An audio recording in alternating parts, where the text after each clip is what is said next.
All right, y'all. Welcome back to Worlds Collide. And we are here doing another reaction. This is coming from, actually, I don't know who this is coming from, but I think it's Game Theory. At least that's what it says on the screen.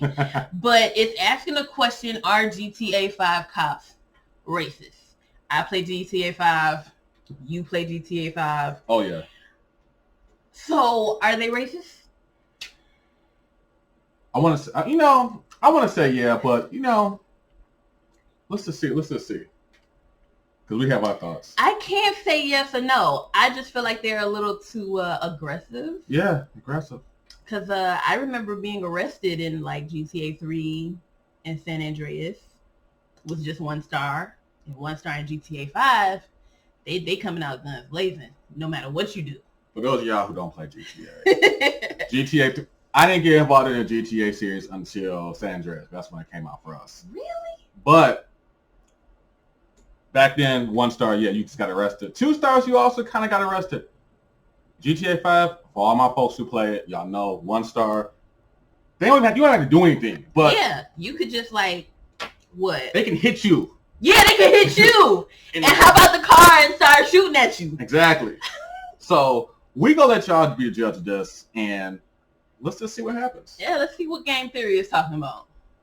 Racism, cops, GTA. Woohoo, boy! Forget putting a joke here. I need a flame shield. Hello, Internet. Welcome to Game Theory, the only show that's still happy to go bowling with Cousin Roman whenever he wants. Nico, it's Roman. Let's go bowling. Now, if there's one thing we love here on Game Theory, it's polarizing controversy. Well, that, Diet Coke, bad puns, and bad-mouthing Nintendo's most beloved characters. But polarizing controversy is definitely somewhere in the top 5. Maybe like number 4, just below bad puns, but just above bad-mouthing Nintendo characters. No, definitely above bad puns. So polarizing controversy, solid number 3. And there is no single franchise more densely packed with controversy than Grand Theft Auto. Did you ever wonder why Game Theory is abbreviated GT? Oh, you thought it was from the words Game Theory.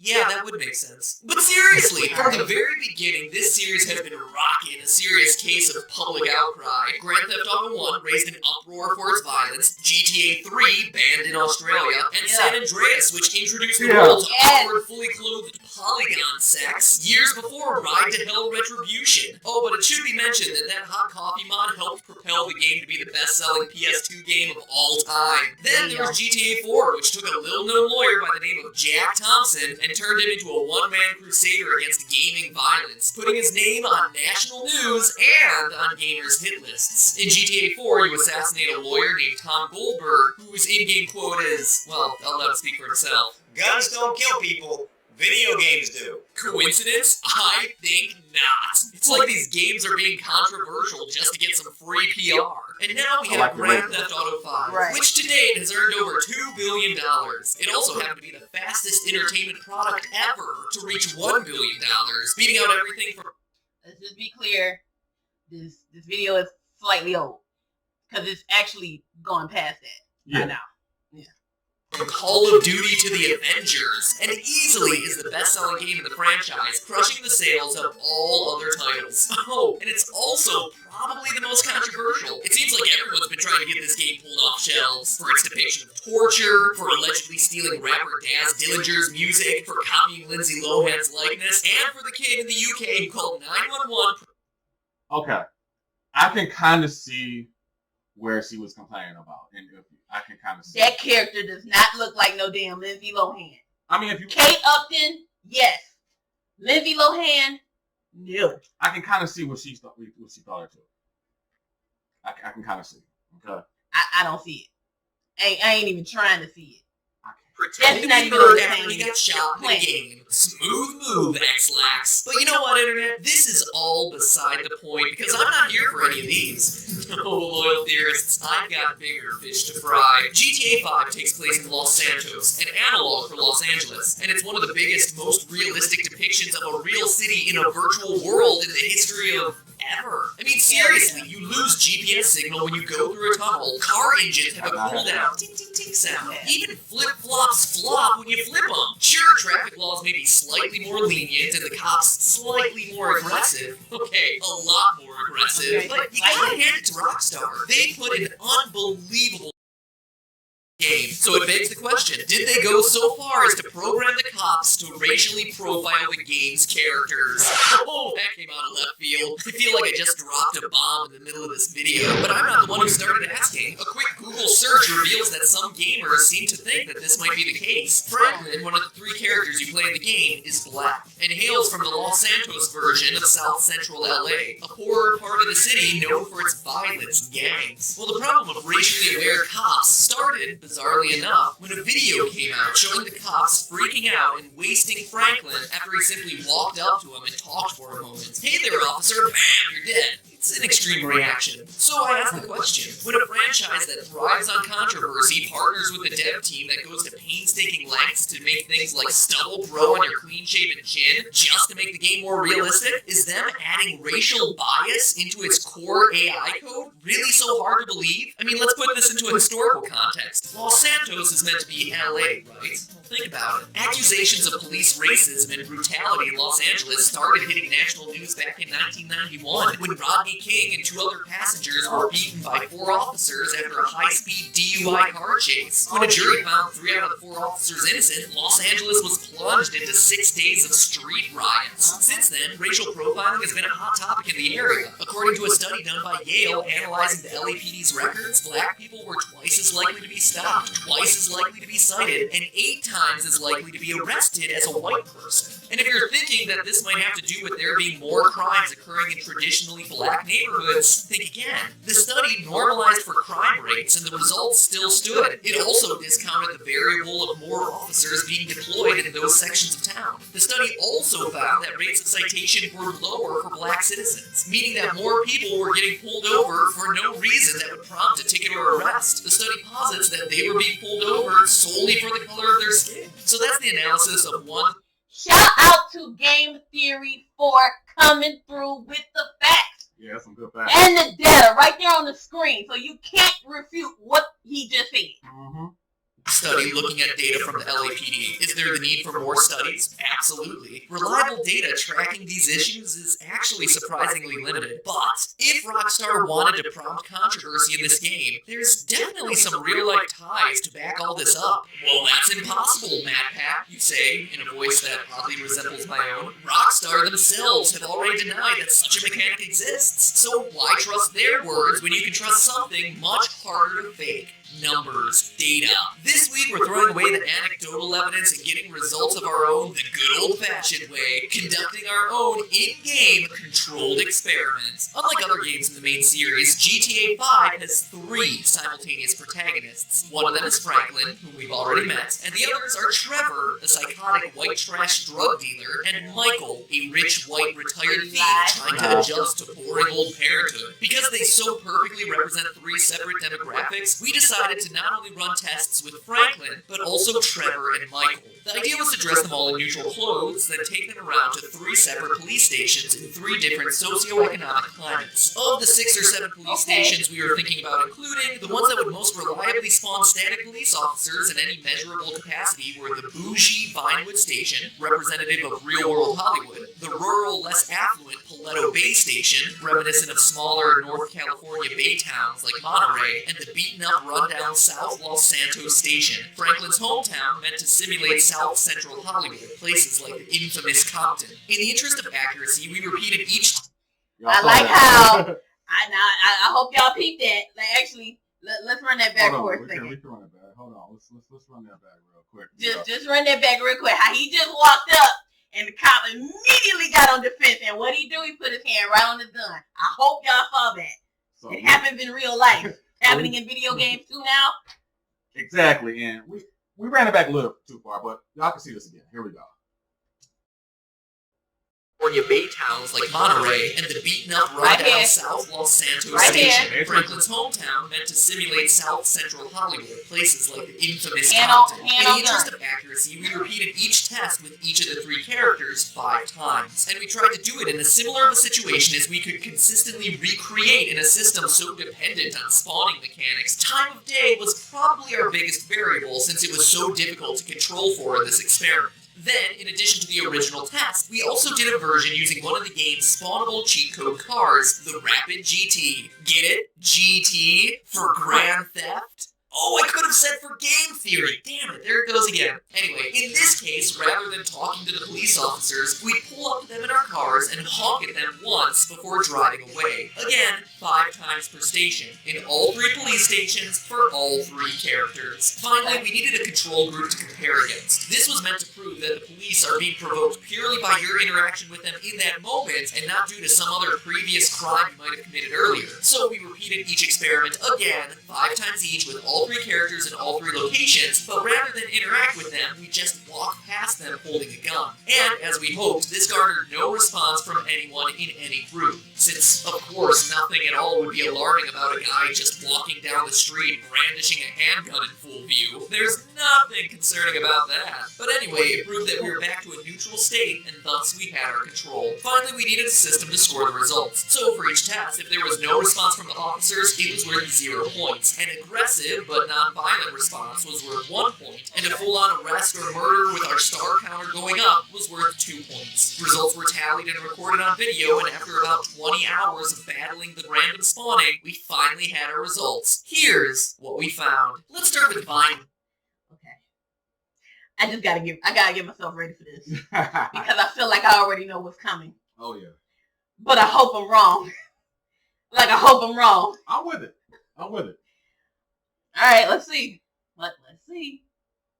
The equivalent of Hollywood in Los Santos. This is where the rich hobnob and pay thousands of dollars for each square foot of space. And you know what? Just as Rockstar claimed, everyone was treated basically the same. When driving past honking at the police, none of the 3 characters elicited any sort of response across all 15 trials. And when we moved on to the second test, having each character go up and speak with the police, every single time the interaction resulted in some level of aggression. Michael and Franklin both received 3 aggressive responses and 2 responses with full-on force, and Trevor had 4 general aggressive responses and only 1 with force. Chalk that minor difference up to randomness, or the fact that a drugged-out white dude on the street in the daytime is a common sight in central Hollywood, and honestly, after round 1, everything is looking pretty darn fair. 0 responses in the car, 5 responses of fairly similar aggression across all 3 characters. Seems pretty colorblind. Good thing there wasn't a character who dressed like an unlicensed version of Spider-Man that charged people to take pictures with him. Then we would see some police hostility. Anyway, it was time to move north to Paleto Bay, a small rural town on the coast. Here, if we were looking to prove police bias against the Black Franklin, we found the exact opposite. Franklin was stopped the least. In the car, he was ignored every time, and talking to the cops only prompted 3 response, 1 of which was violent. Michael also got away scot-free in the car, but was harassed 4 times for talking to the cops, with 2 interactions turning violent. But Trevor here was the oddball, who was far and away harassed the most, stopped all 5 times for talking to the cops, with things turning violent twice. Then, in the car, he received a response twice. All of a sudden, the point difference here is pretty pronounced, with Franklin scoring 4 points. Wow! That was opposite what I was thinking. Way opposite. I figured in the rural countryside, I figured it would have been Franklin getting targeted. Yeah.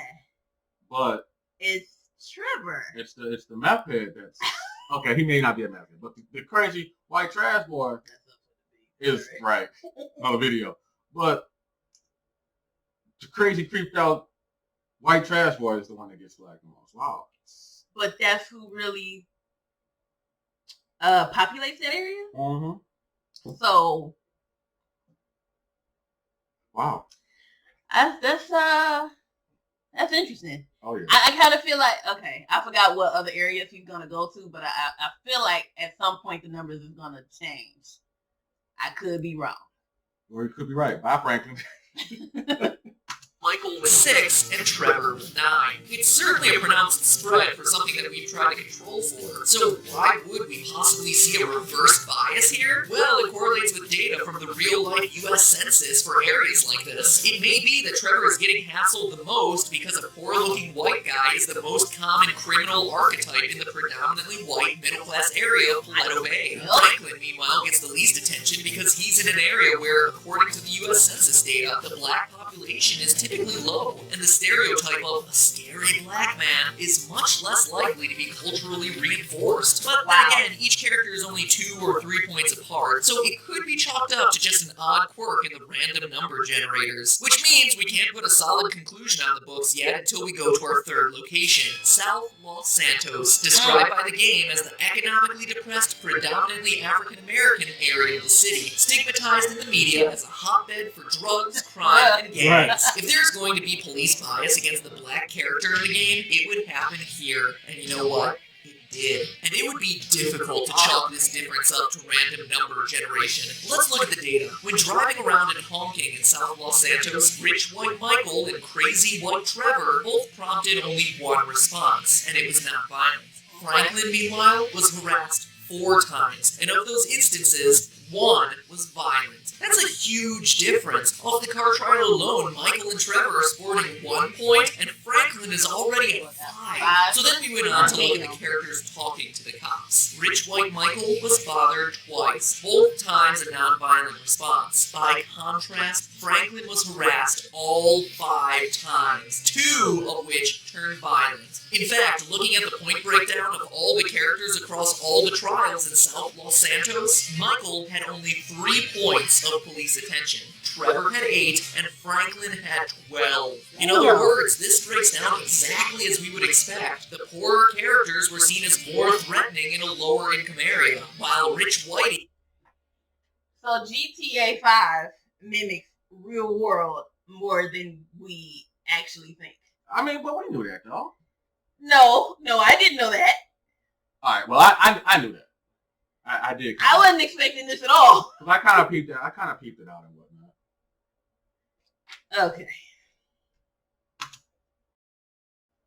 He skated by unnoticed. The point is, despite what Rockstar says, the data here seems to indicate a socio-economic relationship between local police of these various cities and the citizens they're meant to protect that fairly accurately relates to the real-world equivalents. So does this mean that it's all some big conspiracy? That Rockstar is lying about their own game to hide their racist agenda? Absolutely not. In fact, it's extremely possible that our own prejudices about race affected the test in some way, or the variables we couldn't control for actually affected the results a lot more than we expected. Or maybe the results are indeed random, and I just got lucky, and Franklin got unlucky. The sad truth of this video, though, is that people having a knee-jerk reaction, calling cops are racist at the first sight of a police officer's response to a black character, that's the alarming thing here. Police brutality, police racism. Look at the data and judge for yourself, but regardless of what you believe is or isn't happening here, these are concepts that are ingrained in our social consciousness, and that is the truly tragic thing. There just shouldn't be a reason to fear people whose job description is to protect and serve. I only listen to white rappers. I think that's a good idea. I only listen to white rappers. Oh, the dialogue in this game is wait, was that racist? But hey, that's just a theory. A game theory. Thanks for watching. Once again, I'd like to thank Squarespace.com for helping to make... Yeah. So, yeah, the dialogue, if y'all play this, y'all know the dialogue. Yeah, the dialogue is Wow. absolutely hilarious. A lot of stuff comes out of left field in that game dialogue, but yeah. And yeah, a lot of the cops, yeah, they definitely. I ain't gonna say okay, they racist, you know. But it's like, cause like we said before at the beginning of the show, 1 star you get shot at. Yeah. So 1. it ain't like San Andreas where you just got taken to the police station. You can just walk out into your day. And they take your money and all your guns. Exactly. At least this one. Although at least 5, you get killed and you still have your money and guns. No, they take a healthy. Oh yeah, but I'd rather have that taken versus my guns off. Wonder what happens if you broke and you go to the hospital. Ain't nothing to take. We'll find it out. I haven't done that, so yeah, find it out. But as always, you know where to find us at. If you like this video, give it a thumbs up, like, subscribe, because we got more content coming to you guys. The link to Game Theory and this full video is going to be in the description below. And as always, make sure you connect with us. All right. Any last words? Nah, that's it. Stay tuned for the next one. Catch you next time on Worlds Collide.